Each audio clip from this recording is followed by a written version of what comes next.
on in this country. This is a really good place to start for $14.95, and if you haven't bought a copy, buy it. I think you will love it. And I don't want you to get the feeling that I hated the idea of this book. When I heard that the book was coming out, I definitely was interested in it, and I was very pleased, and I was also skeptical because having seen so many people who tried to deal with some of this information, even if they didn't get it through the skeleton key, but people who are trying to investigate what's going on in our country, so many people of them getting blown away and dying in mysterious ways, I can tell you I was kind of concerned to see whether this book would actually come out. I had the odd shiver myself. I was sitting here waiting to see whether something would happen. And I believe me, I was hoping that it would come out. And I cannot tell you what a pleasure it is to me to hear that this book is now for sale at the Kennedy Center, the center, the Conspiracy Center down in Dallas, where Kennedy was shot. Didn't you tell me that? No. It must have been somebody who told me that. I know I didn't make it up. What? Ken Thomas told me that. And it's a thrill to me because from my mind and for a number of people who were around at that time, that the Kennedy assassination sent shockwaves through this nation that I don't think we have ever really recovered from, nor should we. And the fact that no one has ever been prosecuted or brought to task for this is a measure of what a bullshit society we are living in. The fact that a person could get blown away, who happens to be the president, by 3 or 4 people shooting at him, and one guy gets wiped out, Lee Harvey Oswald, the designated patsy, gets wiped out by a mafia hood, and nobody is ever brought to task for it, is something that has to affect all of us, and the reason that people keep going to the Dealey Plaza every year at the anniversary of this assassination and all through the year, and thousands and thousands and thousands of Americans go there every year, is because of that shock. And at least I can say now they go there. Gemstone finally came home to Dallas, and there's a lot of people who will be able to go to Dallas and will be able to follow what happened by having this book in their hand. Stephanie, since I haven't seen, I want to know if the skeleton key was still available somehow, and what, since I haven't seen that yet, I'd like to know what the most important bits of information you think that you could reveal to us that haven't read it. $14.95, I believe, was the. Well, I know, we bought that. We bought that. I meant the skeleton key, if that was still available. Oh, it is. Okay, it's all in there together. The skeleton key, the outline that I wrote, which is called the skeleton key, the Gemstone File, which is all people have, right, is in here in its entirety, with a few typos, but that's normal. Basically, it's all there. And there's also another outcome of it, which I'm very happy to see, and it's called the Kiwi Gemstone. And these are some other people. I have no idea who they are. As far as I know, they didn't sign their names, which is also understandable. And they took the skeleton key with the same skepticism that everybody else has. Why should we believe this? But let's use it because maybe, it's true enough. It's something we can hang our own information on.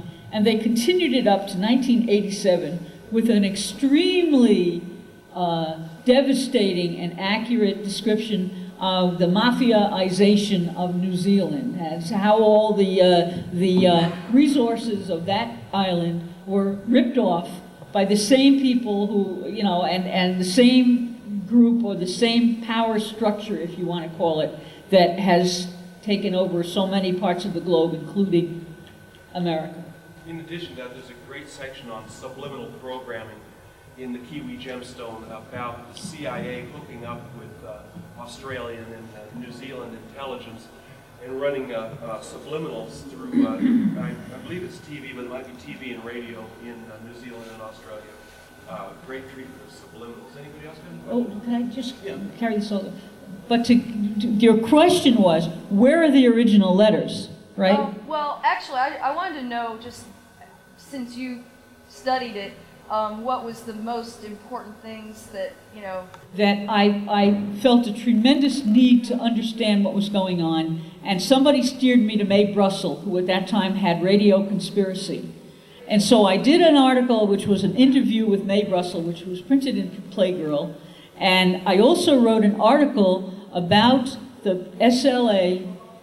It was called, is Sinkyu, who was supposed to be the head of this Black Simonese Liberation Army, who kidnapped Patty Hearst, is Sinkyu the first black Lee Harvey Oswald, in the sense that he was a patsy, that he was set up by people who trained him to do a certain thing for their own purposes, and this poor schmuck goes out there and does what he's told to do and gets blown away and fried alive. All right, now, the interesting thing about the timing there was May and I wrote this article. We took it around to people. We took it to Rolling Stone, and they read it and said, "Go away, we don't want to get murdered."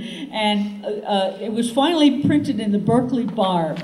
And the week that it hit the stands is the week that Patty Hearst and the Symbionese Liberation Army was sent down from this safe house in Berkeley or Oakland, wherever they were sent down to a house in the Los Angeles area where the well-trained Los Angeles SWAT team came to the house and fried them, okay? Fried them. They sent Patty Hearst out, you know, and they fried all the rest of these guys alive. I mean, burned them up with you know, whatever they use. Napalm was popular in those days. Burn the house down, incendiary bombs. Not one person in that house had a chance to get out. Talk about a firefight in Los Angeles by the Los Angeles SWAT team. And I was in Berkeley, walking down the street, and I looked in the window of a laundromat, and the TV set was on, and it was tuned to this station, and I watched this happen alive. And the following week, the Berkeley Barb was mysteriously bought by somebody who made the publisher an offer he could not refuse.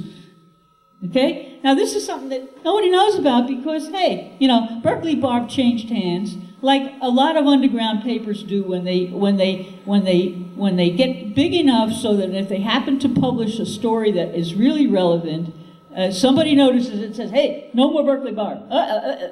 You know, and you probably give me examples from your own towns where these things have happened. There are people watching the media and they do not want something coming out like that article that we wrote. Now, this is a little bit of background. But after we did that article, my editor, who was a very naive and sweet lady, who was the editor of Playgirl, very pretty, very charming, very naive, said to me, what does Mae Brussel know about Howard Hughes? Because at that time the big mystery was, well, what's going on? All we see is, you know, long fingernails and long hair, and what's the true scoop about Howard Hughes? So I asked Mae Brussel about what she knew about Howard Hughes, and she said, "Oh, Howard Hughes is dead. He was kidnapped by Aristotle Onassis, and I have all these files, and yeah, we'll write this article for Playgirl." So she started pulling out all these files, and I had like around 2 weeks to write this article, and it was going to be the major article in this issue of Playgirl.